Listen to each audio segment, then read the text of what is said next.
अपने study channel पे। और कैसे आप, आशा करता हूँ कि आज अच्छे मस्त होंगे और अपनी पढ़ाई अच्छे से करते होंगे। तो देखिएगा, आज हम स्टार्ट कर रहे हैं कि जो हमारी जियोग्राफी की एनसीईआरटी है, जिसका कि हम क्या कर रहे हैं, इसमें एमसीक्यूज को हम सॉल्व कर रहे हैं। तो आज हम इसके अंतर्गत देखने वाले हैं चैप्टर नंबर जो 10 है, उसके जो एमसीक्यूज है और कुछ एमसीक्यूज मैंने एक दो चार जो मैंने अपनी तरफ से बनाए हैं उनको हम सॉल्व करें। तो ठीक है, तो हम आज स्टार्ट करें, बताइए। तो आज हम इसका फर्स्ट क्वेश्चन स्टार्ट कर रहे हैं, जिसमें कि आप डिटेल से देखिएगा और इनको समझने की कोशिश भी करेंगे। ठीक है, चलते हैं आप फिर स्टार्ट करते हैं हम आज का क्वेश्चन। चलो देखिएगा, आज का फर्स्ट क्वेश्चन आप इसका आंसर कमेंट बॉक्स में दीजिएगा। ठीक है, बताने से पहले आप मैं तो बताऊंगा। तो हम स्टार्ट कर रहे हैं आज का पहला क्वेश्चन। इसमें क्या है कि फर्स्ट क्वेश्चन में देखें हम, यदि धरातल पर जो कि वायु दाब 1100 मिलीबार है, जो तो धरातल में 1 किलोमीटर की ऊंचाई पर वायु दाब कितना होगा। मतलब कहने का ये है कि ये धरातल है, धरातल में इसमें वायु दाब कितना है, इसमें 1000 मिलीबार है। और इसको यदि हम इसकी धरातल से 1 किलोमीटर की ऊंचाई, मतलब नीचे से ऊंचाई में जाएं, तो इसकी कुल ऊंचाई का वायु दाब कितना होगा। तो कितना हो सकता है, तो आप इसका कमेंट बॉक्स में आंसर दें। तो इसमें तो ऑप्शन देखना पहले हम, फर्स्ट में 700 मिलीबार, सेकंड में 900 मिलीबार, थर्ड में इसमें 1100 मिलीबार और फोर्थ में इसमें 1300 मिलीबार। तो इसका आंसर, चलो ठीक है, मैं आंसर बतलाता हूँ। आंसर इसमें 900 मिलीबार के आसपास होगा। तो देखते हैं हम फिर इसका डिटेल में देखते हैं कितना है। स्तर देखें, वायु दाब मिलीबार देखें और फिर इसमें तापमान में कितने तापमान में ये होता है। फर्स्ट में समुद्री तल से इसमें कितना है, 1013.2.5 मीटर। और इसका तापमान देखोगे तो इसमें मिलेगा कितना, 15.2%। ठीक है, सेकंड में अब 1 किलोमीटर की ऊंचाई में चले हम तो 898.76, तो इसमें इसका तापमान कितना होगा यहाँ पर 8.7। तो इसमें हम फिर देखें, इसमें 5 किलोमीटर के आसपास, 5 किलोमीटर में देखें हम तो इसमें देखेंगे 540.48%। कितना, 540.48%। तो इसमें इसका तापमान देखें तो -17.3 मीटर। ठीक है, और फिर इसमें हम देखें, इसमें तो 10 किलोमीटर में देखें हम तो इसका वायु दाब मिलीबार कितना, 265.00 मिलीबार। इसका तापमान समथिंग 19 के आसपास, 19.3 के आसपास ही होगा। ठीक है, तो ये हुआ हमारा फर्स्ट क्वेश्चन। तो आज का सेकंड क्वेश्चन देखते हैं। सेकंड क्वेश्चन में है, अंतर उष्ण कटिबंधीय अभिसरण क्षेत्र कहाँ पर पाया जाता है। मतलब कि अंतर उष्ण कटिबंधीय क्षेत्र जो है वह कहाँ पर पाया जाता है।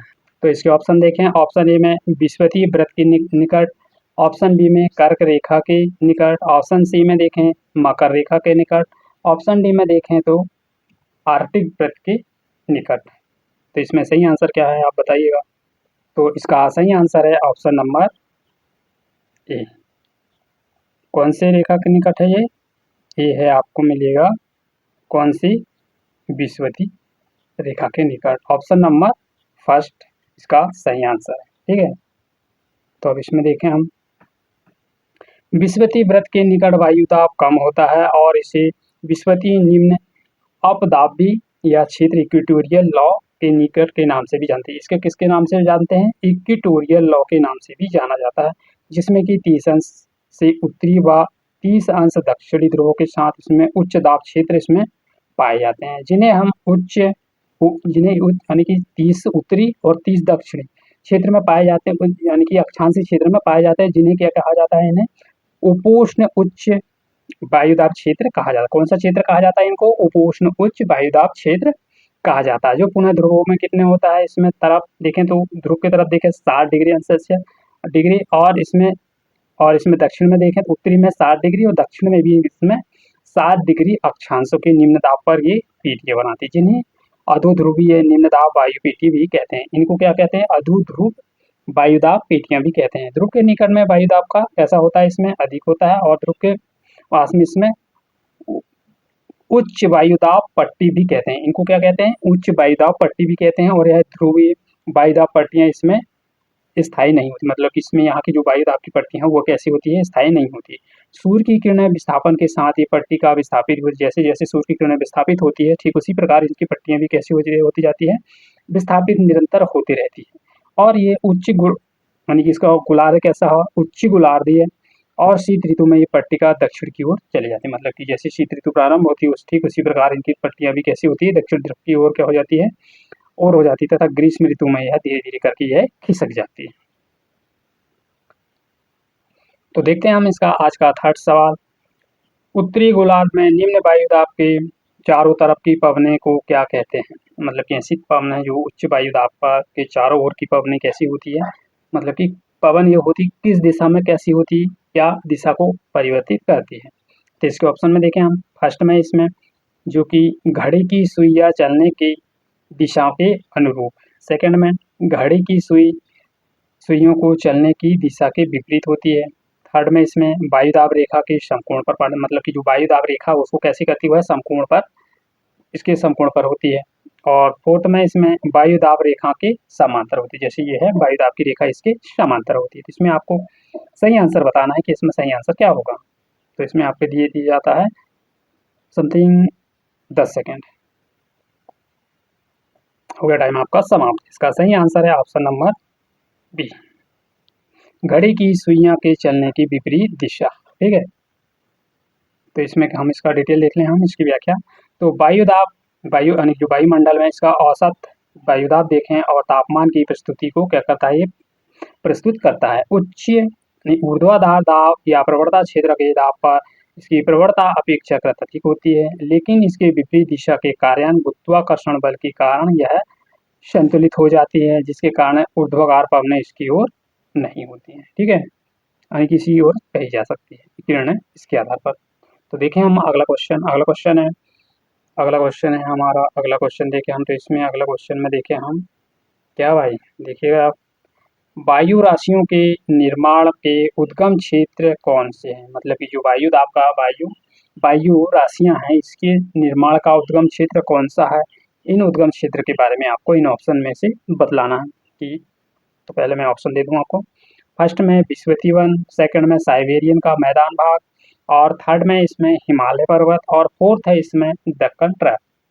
तो आप इसमें सही आंसर बताइएगा, आपको दिए मिलते हैं इसके लिए आपको 5 सेकंड। ठीक है, तो इसका सही आंसर देखिएगा, सही आंसर है ऑप्शन नंबर डी, साइबेरियन का मैदान। ठीक है, तो इसमें देखें हम, जैसे कि यह भूमध्य रेखा क्षेत्रफल यानी कि क्षेत्र है जिसमें भूमध्य रेखा के पास स्थित यह उष्ण कटिबंधीय यानी कि क्षेत्र है, जिसकी तरफ यह क्षेत्रों से गर्त की नम होती है, और ये वायु राशियाँ कैसी होती है, उष्ण कटिबंधीय समुद्र वायु राशियाँ बनाती हैं। ठीक है, तो इसमें मानसूनी क्षेत्र देखें, मानसूनी क्षेत्र में वायु राशियाँ का निर्माण मानसूनी हवा के निर्माण के कारण होता है। हिमालय में जैसे पर्वतीय क्षेत्र की वायु राशियाँ यहाँ इनका निर्माण करती है।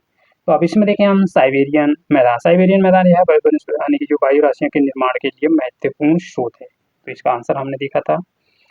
तो यह स्रोत उन हवा को गति को कम करते हैं, जिससे कि वायु राशियों का तापमान भी आर्द्रता के स्तर पर इसमें प्राप्त करने के लिए पर्याप्त होता है। तो इस प्रकार की जो वायु राशियाँ हैं इनके लिए क्षेत्रों में होती हैं। ठीक है, तो आप यहाँ पर भी देख सकते हैं और डिटेल में। तो देखें हम अगला क्वेश्चन हमारा, तो अगला क्वेश्चन है टोर्नेडो के शब्द के बारे में आपको बताना, मतलब टोर्नेडो शब्द क्या है इसके बारे में आपको विचार करने को है, जो कि नीचे दिए गए कथन है उनके आधार पर आप इनका आंसर देख सकते हैं। तो इसमें देख लूँ मैं यहाँ से थोड़ा सा आपके लिए, हाँ अब दिखेगा आपको सही। टोर्नेडो सामान्यतः मध्य अक्षांशों से उत्पन्न होता है, ऑप्शन फर्स्ट। सेकंड में इसमें, फर्स्ट में ये होगा, सेकंड में टोर्नेडो केवल समुद्र पर जल स्तर को कहते हैं, मतलब टोर्नेडो जो है समुद्री जल पर स्थिर होता है उसको ही कहते हैं। थर्ड में इसमें ये केवल व्यापक रूप से विनाशकारी होती है, मतलब कि हाँ होती है। ठीक है, ये केवल कैसी होती है, विनाशकारी होती है। तो आपको ये बतलाना है निम्नलिखित में से कौन सा कथन सत्य है। तो आपको इसमें बताना है कि सही कथन कौन सा है। ऑप्शन ए में देखें तो 1 2, बी में 2 3, सी में 1 3, डी में 1 2 3। तो आपको ये 3 ऑप्शन दिए गए हैं, तीनों ऑप्शन के आधार पर आपको ये बताना है कि ये किस प्रकार के क्षेत्र में होती है। तो इसके बारे में आपको इसमें सही आंसर निकालना। तो इसका आंसर मैं बतलाऊँ या फिर आप ही कमेंट बॉक्स में दोगे? चलो ठीक है, मैं ही बतला दूँ। इसका सही आंसर है ऑप्शन नंबर डी, इस प्रकार की जलवायु यहाँ पर, यानी कि इसमें टोर्नेडो है, टोर्नेडो के संबंध में दिया गया है। तो ये तीनों प्रकार की है, ये पाए जाते हैं। ठीक है, जैसे कि अब यहाँ पर हम देखें इसमें, तो इसके बारे में हम थोड़ी सी व्याख्या देख लें। ये वर्षा में लाते हैं, मतलब कि यह यहाँ से तो यहाँ वह वर्षा यानी कि भयानक तड़ित झंझा। इसमें भयानक भयानक क्या होती है, इसमें तड़ित झंझा होती है जो कभी कभी वायु राशि का आक्रमण के रूप में हाथी की सूंड की तरह ये कैसी होती है, सर्पिल आकार या अवरोहण के समान होती है। ठीक, और इसके केंद्र अत्यंत कम वायु दाब होता है, यानी कि जो इसका केंद्र होता है इसमें बहुत ही कम क्या होता है, इसमें वायु दाब होता है और व्यापक रूप में ये भयंकर विनाशकारी होती है। समानता इसको क्या कहते हैं, इसको टोर्नेडो कहते हैं। टोर्नेडो सामान्यतः मध्य अक्षांश से उत्पन्न होती है और यह ये क्या कहती है, टोर्नेडो को जल स्तंभ भी कहते हैं, मतलब कि टोर्नेडो को वाटर स्पॉट्स भी कहा जाता है। ठीक है, क्या कहा जाता है, टोर्नेडो को वाटर स्पॉट भी कहा जाता है। तो ये तो था हमारा आज का चैप्टर 10। तो अब हम यहाँ से स्टार्ट कर रहे हैं चैप्टर नंबर 11, जो वायुमंडल जल। तो इसका आज हम फर्स्ट क्वेश्चन को डील कर रहे हैं। ठीक है, तो आप ध्यान से देखिएगा। तो फर्स्ट ऑप्शन है इसमें, यानी कि देखें तो क्वेश्चन देखें हम फर्स्ट, क्या फर्स्ट क्वेश्चन उसके बारे में हम देखें। तो इसमें दिया है, मानव के लिए वायुमंडल का सबसे महत्वपूर्ण घटक कौन सा है, मतलब कि मानव है, मानव के लिए वायुमंडल का सबसे महत्वपूर्ण घटक कौन सा है। इसमें देखिएगा ऑप्शन ए में जलवाष्प, बी में धूल के कण, सी में नाइट्रोजन और डी में ऑक्सीजन। तो आप इसमें सही आंसर बताइएगा।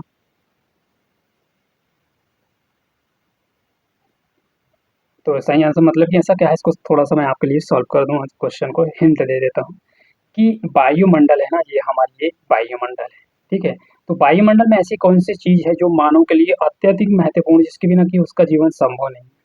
तो आप तो इतने समझ ही गए होंगे कि क्या हो सकता है, कि O2, ऑक्सीजन ही एक ऐसी चीज है जिसके बिना हमारा जीवन संभव नहीं, क्योंकि ऑक्सीजन नहीं मिलेगी तो हम सांस कहाँ से ले पाएंगे, सांस नहीं ले पाएंगे तो हम तो स्वाभाविक हमारी मृत्यु हो जाएगी। इसका ऑप्शन नंबर डी इसका करेक्ट आंसर है।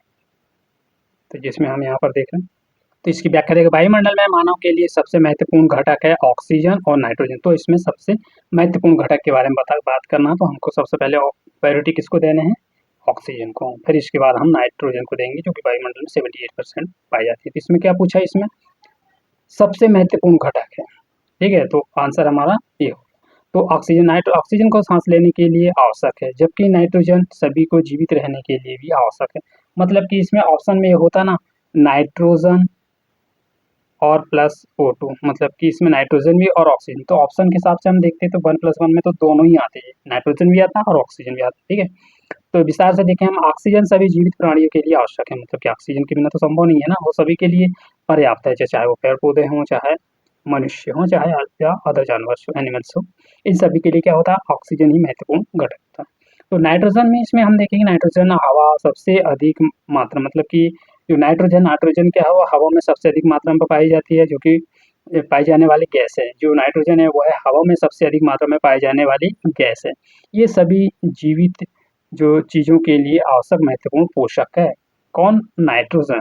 अन्य प्रमुख अन्य घटक है देखें तो हम इसमें वायुमंडल में अन्य गैसें भी जो होती है, जैसे कार्बन डाइऑक्साइड, आर्गन और जलवाष्प में ओजोन यह एक महत्वपूर्ण घटक है, जिसमें कि जो है पृथ्वी तक रक्षा कर, किसकी रक्षा करती है, ओजोन जो अल्ट्रावायलेट किरणें आती है ना, उनसे पृथ्वी की रक्षा करती है, जिसकी जो सूर्य से आने वाली हानिकारक परावैंगनिक किरणें होती है उनको अपने ही ऊपर अवशोषित कर लेती है, जिसके कारण की वह पृथ्वी में आने से रोकती है। कौन, ओजोन परत। ठीक है, तो अगला क्वेश्चन देखें हम, अगला क्वेश्चन है इसमें, तो देखिएगा, तो निम्नलिखित में से वह प्रक्रिया कौन सी है जिसके जिसके द्वारा जल द्रव जो होती है गैस में बदल जाता है। फर्स्ट है संघनन, सेकंड है वाष्पीकरण, थर्ड है इसमें वाष्पोत्सर्जन, फोर्थ है इसमें अवशोषण। तो इसका सही आंसर ऑप्शन नंबर बी। क्या है इसमें, वाष्पीकरण की वह प्रक्रिया है जिसके द्वारा जो कि जल है, द्रव है और गैस, ये तीनों ही बदल जाते हैं। किसके, वाष्पीकरण से ये तीनों ही बदल जाते हैं। तो इसमें हम देखें, इसका डिटेल देख लें। वह प्रक्रिया जिसके जो कि जल को, वह प्रक्रिया जिसमें कि वाष्प के द्वारा बदलती है और वाष्पीकरण या एवोपरेशन कहलाती है। वाष्पीकरण के दौरान हमें जल के अपने अणुओं को ऊर्जा में क्या करती है, प्राप्त करती है और हवा गैस अवस्था में बदल जाती है, जो उनको प्राप्त करती है और हवा जो होती है कैसी होती है, वह गैस के रूप में बदल जाती है, जैसा कि ये जल वाष्प में होता है। विस्तार देखें हम, तो वाष्पीकरण वह प्रक्रिया जिसके द्वारा एक तरल अपने क्वथनांक से कम तापमान पर होती है, कि गैस की अवस्था में बदल जाती है। और उदाहरण के लिए हम देखिए पानी सूर्य प्रकाश के वाष्पीकरण होता है जिससे कि वह जलवाष्प में बदल जाती है। फिर इसका संघनन देखें तो संघनन वह प्रक्रिया है जिसके द्वारा वह जलवाष्प की अवस्था में बदल देती है। इसके उदाहरण के लिए हम यहाँ पर इनके वर्षा के रूप में देख सकते हैं। ठीक है, तो आप देखिएगा।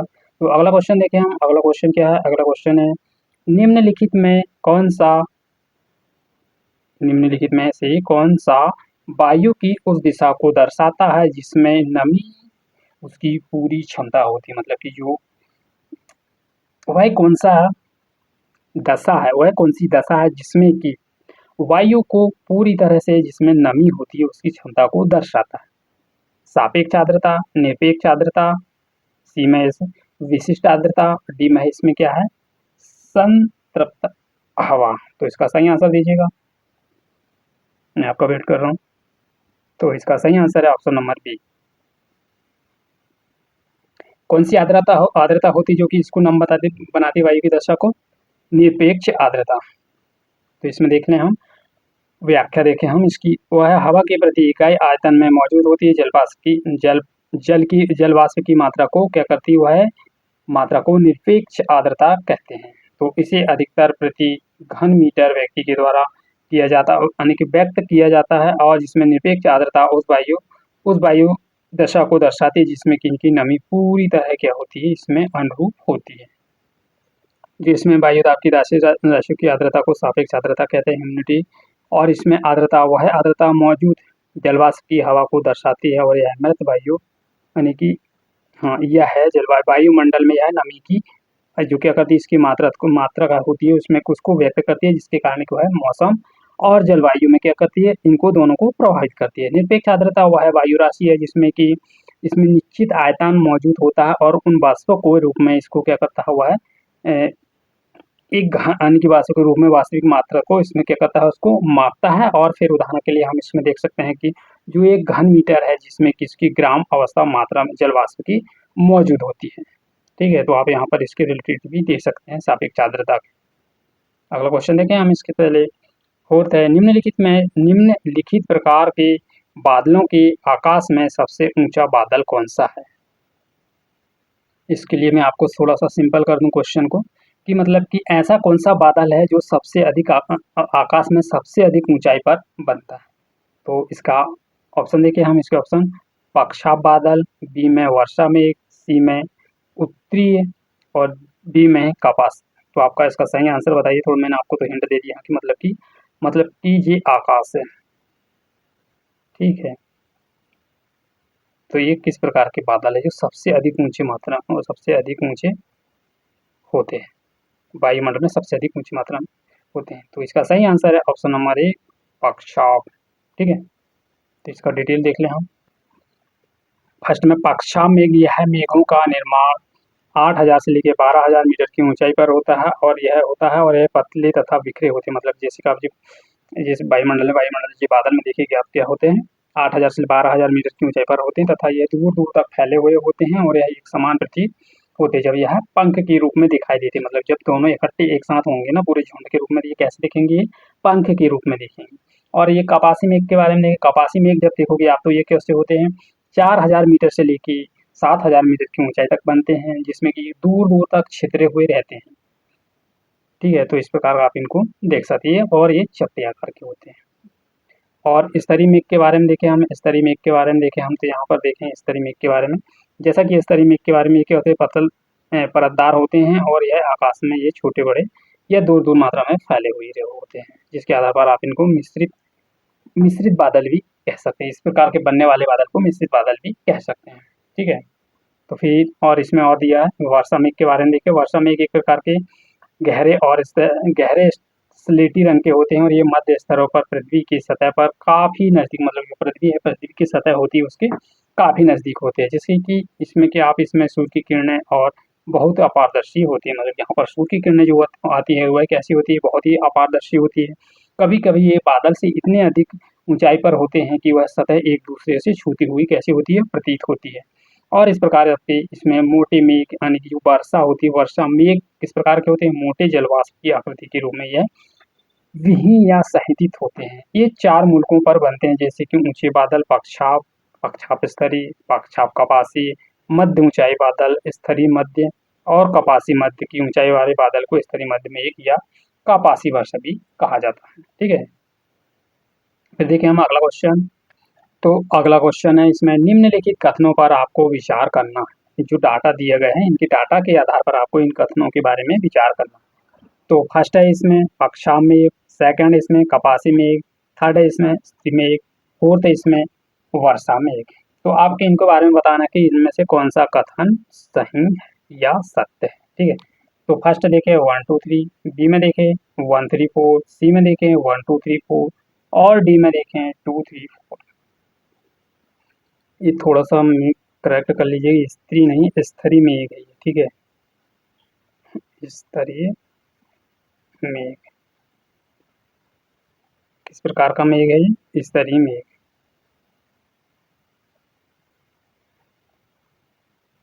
ठीक है, तो आप अब बताइएगा इसका आंसर क्या है।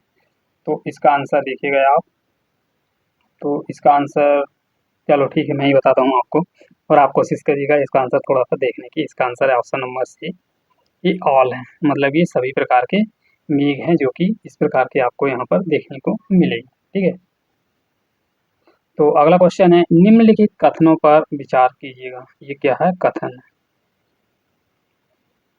टाइपिंग एरर है। कथनों पर विचार करें। फर्स्ट है इसमें संवाहनीय और संवाहनीय, सेकंड इसमें पर्वतीय, थर्ड इसमें चक्रवती। तो इसमें आपको बताना है इसमें से कौन से वर्षा के प्रकार है। किसके प्रकार के बारे में पूछा? वर्षा के प्रकार हैं। ए में 1 2, बी में 2 3, सी में इसमें 1 3 और डी में है इसमें 1 2 3, ऑल ऑफ दिस। तो आपको बताना है इसमें कौन सा सही है।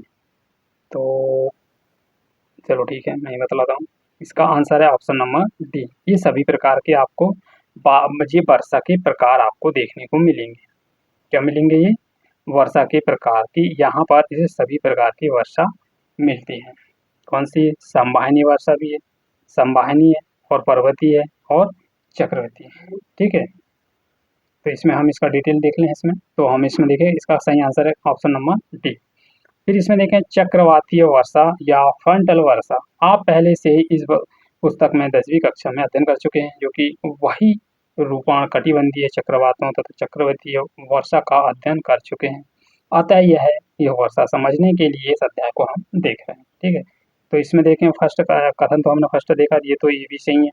यह वर्षा जल को इस प्रकार से होकर धाराओं के रूप में उठती है और यह ऊपरी वायुमंडल की परत के रूप में यह फैली हुई होती है। तापमान कम होता है, ठंडी होती है, परिणाम स्वरूप इसमें संघनन की क्रिया होती है तथा इसमें कपासी मेघ का निर्माण और परत होती है इसमें, कि इस प्रकार से आप यहाँ पूरे डिटेल में आप पढ़ सकते हैं। ठीक है, तो अब सेकंड है इसमें कथन, सेकंड भी इसमें सही है। तो इसमें क्या वर्षीय पर्वतीय वर्षा, पर्वतीय वर्षा के बारे में आप यहाँ से देखिएगा। और सम्मानीय वर्षा के ढाल के पर आती है और यह उठने के साथ मध्य हो जाती है और जैसे कि आप इसकी ऊपरी ओर उठती है तो फैलती जाती है, तापमान गिर जाता है, आर्द्रता कैसी होती है इसमें संघनन हो जाती है। इस प्रकार की वर्षा का मुख्य कारण पवनमुख ढाल होती है, जो सबसे अधिक क्या होती है? अधिक वर्षा कराती है और यह भंग हो जाती है। यह भाग जो होता है वह वर्षा में होने वाला या हवा के एक दूसरे की ढाल पर पहुंचती है, जो कि नीचे की ओर उतरती है और उनका तापमान भी कैसे हो जाता है? इसमें तापमान भी बढ़ता जाता है और फिर उनकी आर्द्रता एवं उनके संवहनी प्रकार की तापमान या विहीन पर्वतीय क्षेत्र में इसकी मात्रा और अधिक हो जाती है। ठीक है, तो अब ये तो था हमारा सेशन। आज का सेशन कैसा लगा? सेशन को लाइक या डिसलाइक करके आप बता सकते हैं कि सेशन कैसा लगा। ठीक है, इसमें जो भी वो होगा तो उसमें हम देख लेंगे कि भाई और आपको क्या चाहिए, बताइएगा आपको और कुछ। फिर मिलते हैं, हम आज का सेशन खत्म करते हैं, मिलते हैं फिर नेक्स्ट वीडियो में। Thank you for all of you. हाँ, एक चीज़ और है कि मैं ये सोच रहा हूँ कि थोड़ा लाइव आने के लिए, तो आज या कल 1 2 दिन के बाद हम जब लाइव आएंगे तो उसमें आपको बताना, कमेंट करना है कि हमको आगे अब क्या करना है, कि आगे और कोई सी सीरीज लेके आना है या फिर इसको ख़त्म करना। तो दीजिए, जियोग्राफी तो हो जाएगी 11वीं 12वीं बस की बच्ची इसमें, फिर इसके बाद हम देख लेंगे 6 7 8 9 10। तो इसमें देखिएगा या फिर यही चलने दें या फिर हिस्ट्री को लेकर चलें या फिर पॉलिटी को लेकर चलेगा। आप इसमें कमेंट जरूर कीजिएगा। ठीक है, तो मिलते हैं नेक्स्ट वीडियो में। Thank you for all of you. जय हिंद।